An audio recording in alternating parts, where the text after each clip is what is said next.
Welcome back to The Explainer. Today, we're taking a highly practical, evidence-based deep dive into a topic that honestly requires a complete paradigm shift in your clinical thinking, and that is bilateral vestibulopathy rehabilitation. Specifically, we're focusing on the substitution strategy today. If you treat patients experiencing dizziness and imbalance, you know exactly how tricky bilateral loss can be. So let's get right into it. This episode is based on the literature review Bilateral Vestibulopathy, Rehabilitation Strategies, Substitution, Adaptation, and Quality of Life Outcomes, published by Australian Dizziness Clinics, available at australiandizzinessclinics.com. Okay, let's dive into this. Here is our clinical syllabus for today. We're going to cover why adaptation fails, unpack the substitution toolkit, break down cervical ocular and saccadic strategies, look at proprioceptive reweighting, and then wrap up with your key takeaways. Section 1. Why adaptation fails and the big VRT paradigm shift we need to make. You know the frustration, right? A lot of physiotherapists apply standard vestibular rehabilitation therapy to bilateral patients only to see absolutely zero success. Well, here is the necessary paradigm shift to understand why that happens. Standard VRT totally relies on a vestibular signal actually being there to drive adaptive plasticity. But in pure bilateral loss, both labyrinths are entirely quiet. There is literally no peripheral vestibular signal left to adapt. So any time you spend on those classic VOR exercises here is largely wasted. Instead, we have to use a modified VRT approach, one that is entirely substitution-led. Section 2. The Substitution Toolkit and Reweighting the Senses. So if we can't adapt a damaged signal, what's the actual solution? And this brilliantly illustrates exactly what we need to do. These are the core substitution strategies that step in to replace that absent VOR. Over on the left, we have the cervico-ocular reflex. Next, saccadic substitution and visual pre-programming, and finally, proprioceptive training. All of these strategies point toward one ultimate goal: reweighting your patient's balance completely onto the visual and somatosensory signals that are actually still working. Section 3. The mechanics behind our cervico-ocular and saccadic strategies. First up is cervical ocular reflex enhancement. Now, this is pretty fascinating. When the VOR is completely gone, the cervical proprioceptors in the neck can actually step up to the plate and signal head position right to the vestibular nuclei. By deliberately combining neck muscle activation with head movement, we can partially fill the gap left behind by that absent vestibular signal. But here's the catch. The dosing has to be exact. This requires incredibly slow, highly deliberate head movements, specifically at 0.25 to 0.5 hertz. The patient maintains visual fixation on a stationary target while turning their head super slowly. The clinical dose here is exactly 1 minute per access. And critically, they have to do this 3 to 5 times daily. It takes a solid 4 to 6 weeks of this strict regimen to actually drive that new motor pattern in and make it a permanent habit. Next, we move to saccadic substitution and visual pre-programming. Because their smooth tracking during head movement is shot, we literally have to train their eyes to preemptively leap to a target. The cued sequence here is highly specific.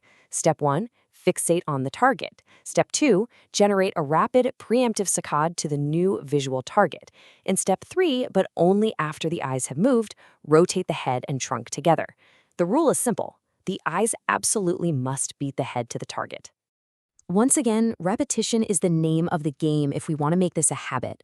The required daily dosing is 2 to 3 sets of 10 repetitions in each direction, completed 2 to 3 times a day. Think about it like this. You are essentially teaching the brain a brand new way to navigate visual space without relying on the inner ear at all. Section 4. Proprioceptive reweighting and balance control.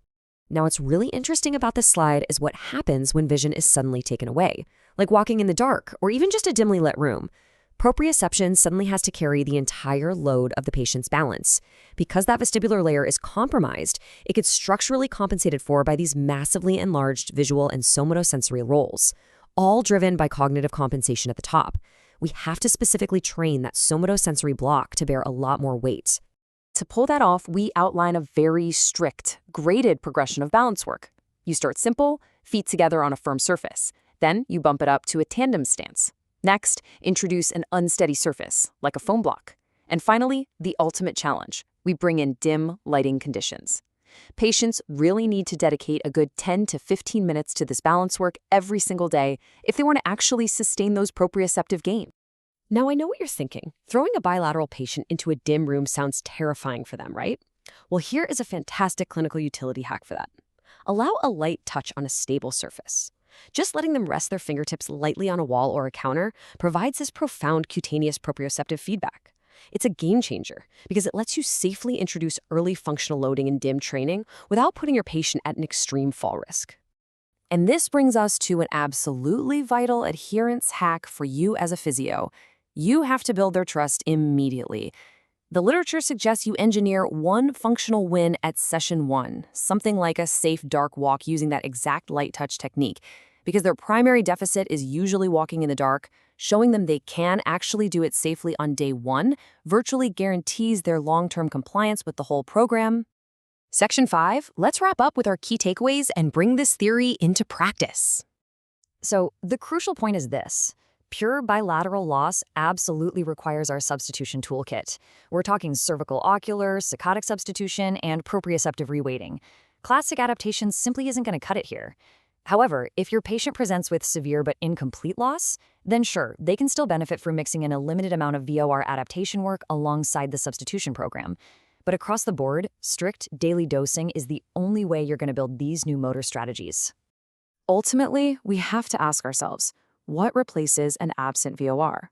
Well, the honest answer is nothing replaces it perfectly, but we absolutely can rebuild functional gaze and balance by reweighting the system onto the powerful signals that survived. We use their vision, we use their neck, and we use their feet. In video 3, we covered the practical exercise program template: gaze stabilization limited, balance heavy, and gait safe. For additional resources, including the full literature review, the clinical cheat sheet, audio overviews, and the rest of this video series, visit AustralianDizzinessClinics.com. Please subscribe to the channel and leave a rating to support the series. Before you go see your next patient, ask yourself, are you trying to adapt a signal that's already gone, or are you substituting to rebuild their world? See you next time.